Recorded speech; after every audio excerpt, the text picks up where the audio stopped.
നമസ്കാരം. ഞാൻ Bijeesh Valloor, professional full time ട്രേഡറാണ്. നമുക്ക് നിഫ്റ്റി സിറ്റുവേഷൻ നമുക്ക് നോക്കാം. നിഫ്റ്റിനെ വരും ദിവസങ്ങളായാലും നമുക്ക് മാനേജ് ചെയ്യാനായിട്ട്, വരും ആഴ്ചകളിലായാലും നമ്മൾ നിഫ്റ്റിനെ മാനേജ് ചെയ്യാനായിട്ട് റൈറ്റ് സപ്പോർട്ട് ഏതാണ്, റൈറ്റ് റെസിസ്റ്റൻസ് ഏതാണ്, ഈ ഒരു ട്രെൻഡ് എങ്ങനെയാണ്, ഈ ഒരു ട്രെൻഡ് നമുക്ക് എങ്ങനെ മാനേജ് ചെയ്താണ് കൃത്യമായിട്ട് നമുക്ക് മാനേജ് ചെയ്യാനായിട്ട് സാധിക്കുന്നത്. നിഫ്റ്റിനെ കുറിച്ച് നമ്മൾ കഴിഞ്ഞ ആഴ്ചയിൽ സൂചിപ്പിച്ചിരുന്ന വീഡിയോ കാണാത്തവരൊന്ന് കാണാനായിട്ട് ശ്രമിക്കുക. കാരണം നമ്മൾ ഈ ഒരു നിഫ്റ്റിയുടെ ഹയർ ലെവലിൽ എത്തിയപ്പോൾ തന്നെ നമ്മൾ അപ്ഡേറ്റ് ചെയ്തിരുന്നതാണ്. ഇത് സ്ട്രോങ് ആയിട്ടുള്ള റെസിസ്റ്റൻസ് ആണ്, നിഫ്റ്റിയിൽ പ്രോഫിറ്റ് ബുക്കിംഗ് വരാൻ സാധ്യമായിട്ടുള്ള ഒരു ഏരിയ ആണ്. അതുപോലെ തന്നെ കഴിഞ്ഞ ദിവസത്തെ വീഡിയോസിൽ നമ്മൾ അപ്ഡേറ്റ് ചെയ്തിരുന്നു, നിഫ്റ്റിയിലെ വളരെ സ്ട്രോങ് ആയിട്ടുള്ള സപ്പോർട്ട് ഇനി വരുന്നത് ലോവർ ലെവലാണ്. ഈ സപ്പോർട്ട് വരുന്നത്, ഈ സപ്പോർട്ട് 24,600 അടുത്താണ്. 24,600 ഹോൾഡ് ചെയ്യുന്നതിന് അടിസ്ഥാനമാക്കിയായിരിക്കും നിഫ്റ്റിയിലെ ഇനി ലോവർ ലെവൽ ആ ഒരു ട്രെൻഡ് വരുന്നത്. നിഫ്റ്റിയിലും കഴിഞ്ഞ ദിവസത്തെ ഡെയിലി ക്ലോസിംഗ് നോക്കി കഴിഞ്ഞാൽ മനസ്സിലാവും, നിഫ്റ്റി 24,600 മുകളിലേക്ക് സസ്റ്റെയിൻ ചെയ്തിട്ടാണ് നിലനിൽക്കുന്നത്. അപ്പൊ അതേപോലെ തന്നെ നിഫ്റ്റിയിലും കഴിഞ്ഞ ആഴ്ചയിൽ തന്നെ ഒരു ഫാൾസ് ബ്രേക്ക് ഔട്ട് നടത്തിക്കൊണ്ട് റിവേഴ്സ് ആയിട്ടാണ് നിലനിൽക്കുന്നത്. അപ്പോൾ നിഫ്റ്റിയുടെ കറണ്ട് സിറ്റുവേഷൻ, നിഫ്റ്റി ഇതിന്റെ മുകളിലേക്ക് ഒരു ബൗൺസ് നടത്തി, അതേപോലെ തന്നെ ലോവർ ലെവൽ ഇതിന്റെ താഴത്തേക്ക് വന്നതിന് ശേഷം അതിന്റെ മുകളിലേക്ക് സസ്റ്റെയിൻ ചെയ്തിട്ട് നിലനിൽക്കുന്നതാണ് നിഫ്റ്റിയുടെ കറണ്ട് സിറ്റുവേഷൻ കാണുന്നത്. അവർ നിഫ്റ്റിയുടെ സിറ്റുവേഷൻ എന്ന് പറയുന്നത് വരും ദിവസങ്ങളിലായാലും നിഫ്റ്റി ഈ ഒരു റേഞ്ചിന്റെ ഇടയിൽ കൺസോൾട്ടേഷനാണ് നിലനിൽക്കുന്നത്. നമ്മൾ മുൻ ദിവസങ്ങളിൽ, മുൻ ആഴ്ചകൾ നമ്മൾ സൂചിപ്പിച്ചിരുന്നു, നിഫ്റ്റി ഒരു കൺസോൾട്ടേഷൻ റേഞ്ചിലാണ് നിലനിൽക്കുന്നത്. അപ്പൊ അതിനനുസരിച്ച് മാനേജ് ചെയ്താലാണ്, അതിനനുസരിച്ച് മാനേജ് ചെയ്യാനായിട്ട് ലോവർ ലെവൽ സപ്പോർട്ട് എന്ന് പറയുന്നത് ഈ ഒരു ലെവലാണ്. നിഫ്റ്റിയുടെ ലോവർ ലെവൽ സപ്പോർട്ടായിട്ട് ആക്ട് ചെയ്യുന്നത് ഇത് ഡെയിലി ടൈം ഫ്രെയിമിലെ ഗ്രാഫാണ്. അതേപോലെ തന്നെ ഹയർ ലെവൽ റെസിസ്റ്റൻസ് ആയിട്ട് ആക്ട് ചെയ്യുക.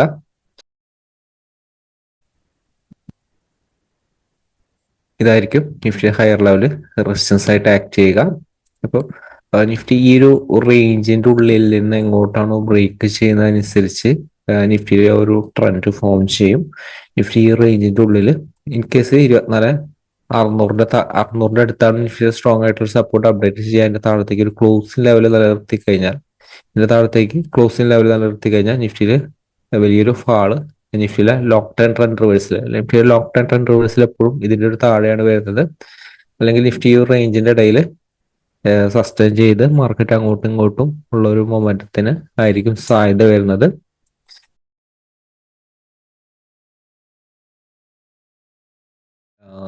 വരും ദിവസങ്ങളിലായാലും നമുക്ക് നിഫ്റ്റി നമുക്കത് എങ്ങനെ മാനേജ് ചെയ്യാം, ഏതാണ് റൈറ്റ് ആയിട്ടുള്ള സപ്പോർട്ട് റെസിസ്റ്റൻസ് നമുക്ക് നോക്കാം. ഇത് 5 മിനിറ്റ് ടൈം ഫ്രെയിം ആണ്. അതിന് മുൻപ് തന്നെ 5 മിനിറ്റിൽ കഴിഞ്ഞ ദിവസത്തെ മാർക്കറ്റിൽ വർക്ക് ചെയ്ത് നോക്കുക. കഴിഞ്ഞ ദിവസത്തെ മാർക്കറ്റിൽ നമ്മൾ അപ്ഡേറ്റ് ചെയ്തിരുന്നതാണ്. കഴിഞ്ഞ വീഡിയോസ് കാണാത്തവരൊന്ന് കണ്ടു കഴിഞ്ഞാൽ ക്ലിയർ ആയിട്ട് മനസ്സിലാവും. ലോവർ ലെവല് നിഫ്റ്റി നമ്മൾ പറഞ്ഞിരിക്കുന്ന റെസിസ്റ്റൻസിന് മുകളിലേക്ക് തന്നെ സസ്റ്റെയിൻ ചെയ്തു.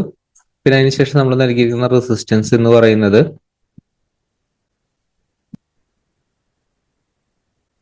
24,750 കഴിഞ്ഞ ദിവസത്തെ വീഡിയോ നോക്കുക. 24,750 അല്ലേ നമ്മൾ ഈ ഒരു ലെവല് റെസിസ്റ്റൻസ് നൽകിയിരുന്നെന്ന് അതൊന്ന് നോക്കിക്കഴിഞ്ഞാൽ ക്ലിയർ ആയിട്ട് മാർക്കറ്റ് റിജക്ട് ചെയ്തത് എവിടുന്നാന്നുള്ളതും മനസ്സിലാവും.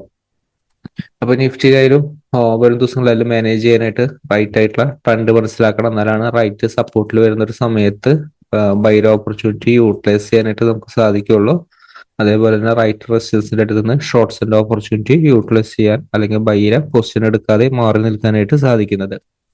ഇപ്പൊ വരും ദിവസങ്ങളിലായാലും നമുക്ക് റൈറ്റ് സപ്പോർട്ട് റെസിസ്റ്റൻസ് നമുക്ക് നോക്കാം. വരും ദിവസങ്ങളിൽ നിഫ്റ്റിയുടെ മൊമെന്റം സപ്പോർട്ട് ഏതാണ്, റെസിസ്റ്റൻസ് ഏതാണ്, അതനുസരിച്ച് നമുക്ക് എങ്ങനെയാണ് നിഫ്റ്റിനെ മാനേജ് ചെയ്യേണ്ടത് നമുക്ക് നോക്കാം. നിഫ്റ്റിയിലും നമ്മൾ കഴിഞ്ഞ ദിവസത്തിൽ നൽകിയിരിക്കുന്ന 24,750 നിഫ്റ്റി റെസിസ്റ്റൻസ് ഉണ്ട്. എപ്പോഴും ശ്രദ്ധിക്കേണ്ടത്, നിഫ്റ്റി ഓപ്പൺ ചെയ്യുന്നത് 750 താഴെയാണ്, ഫ്ലാറ്റ് ഓപ്പണിംഗ് ആണ്.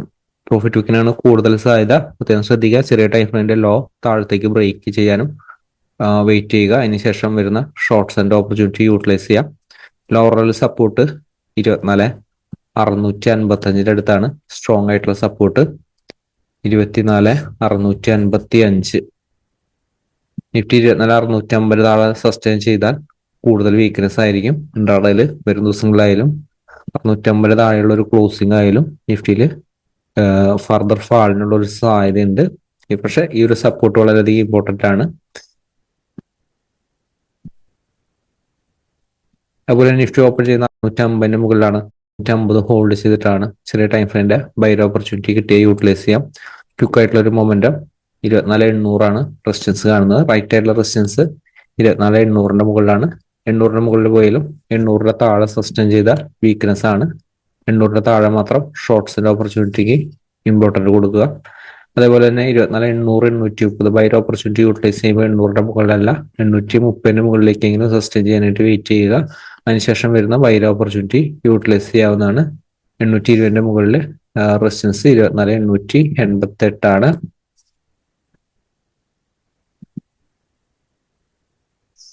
അതുപോലെ നിഫ്റ്റി ഓപ്പൺ ചെയ്യുന്ന വലിയൊരു ഗ്യാപ്പ് അപ്പ് ഓപ്പണിംഗ് ആണ്. 800 താഴെയാണെങ്കിൽ ഷോർട്ട്സ് ആൻഡ് ഓപ്പർച്യൂണിറ്റിക്ക് കൂടുതൽ ഇമ്പോർട്ടൻറ്റ് നൽകുക. ചെറിയ ടൈം ഫ്രെയിമിലെ ഷോർട്ട്സ് ആൻഡ് ഓപ്പർച്യൂണിറ്റി യൂട്ടിലൈസ് ചെയ്യാവുന്നതാണ്. അതുപോലെ തന്നെ 24,750 കൂടി ബ്രേക്ക് ചെയ്താൽ കൂടുതൽ വീക്ക്നെസ് ആയിരിക്കും. അതുപോലെ തന്നെ നിഫ്റ്റി ഓപ്പൺ ചെയ്യുന്ന ഗ്യാപ്പ് ഡൗൺ ഓപ്പണിംഗ് ആണ്. ഈ ഒരു പറയുന്ന സപ്പോർട്ട് റെസിസ്റ്റൻസ് റേഞ്ചിൽ അല്ലെങ്കിൽ വെയിറ്റ് ചെയ്യുക. റൈറ്റ് എൻട്രി എപ്പോഴും റൈറ്റ് റെസിസ്റ്റൻസിന്റെ അടുത്തുനിന്ന് അല്ലെങ്കിൽ റൈറ്റ് സപ്പോർട്ടിന്റെ അടുത്തുനിന്നുള്ള എൻട്രിക്ക് ആയിരിക്കും കൂടുതൽ ഇമ്പോർട്ടൻറ്റ് നൽകേണ്ടത്. നിഫ്റ്റി ഓപ്പൺ ചെയ്യുന്ന ഗ്യാപ്പ് ഡൗൺ ഓപ്പണിംഗ് ആണ്. 24,650 ബ്രേക്ക് ചെയ്ത് വരുന്ന ഒരു ഓപ്പണിംഗ് ആണ്. 650 താഴെയാണെങ്കിൽ ചെറിയ ടൈമിന്റെ ലോ ബ്രേക്ക് ചെയ്ത ഷോർട്ട്സിന്റെ ഓപ്പർച്യൂണിറ്റി യൂട്ടിലൈസ് ചെയ്യുക. ക്വിക്ക് ആയിട്ടുള്ള ഒരു ഫാള് മാർക്കറ്റിൽ കിട്ടും. 585 മൈനർ ആയിട്ടുള്ള ഒരു സപ്പോർട്ട് ഉണ്ട്. 600 തൊട്ട് താഴെയാണ് ആ സപ്പോർട്ട് വരുന്നത്. അതിനുശേഷം ആ ഒരു സപ്പോർട്ട് വരുന്നത് 530 സപ്പോർട്ട് വരുന്നത് 24,500 530 എന്ന് പറയുന്ന റേഞ്ച് സപ്പോർട്ടായിട്ട് ആക്ട് ചെയ്യും. അതിനുശേഷം റൈറ്റ് സപ്പോർട്ട് വരുന്നത് 24,462.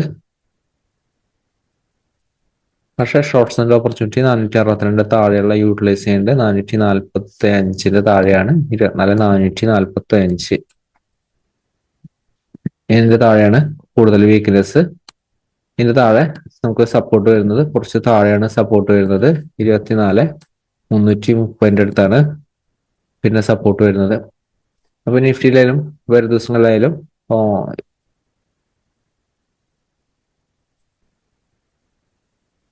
ഇത്തരം സപ്പോർട്ട് അനുസരിച്ച് മാനേജ് ചെയ്യുക. എക്സെറ്റ് ആയിട്ടുള്ള ട്രെൻഡിൽ നിലനിൽക്കാനായിട്ട് സാധിക്കും. മാർക്കറ്റിലെ വലിയ ഓപ്പർച്യൂണിറ്റി ആയിട്ട് നമുക്ക് ഒരു ദിവസം അപ്ഡേറ്റിൽ വീണ്ടും കാണാം. Thank you.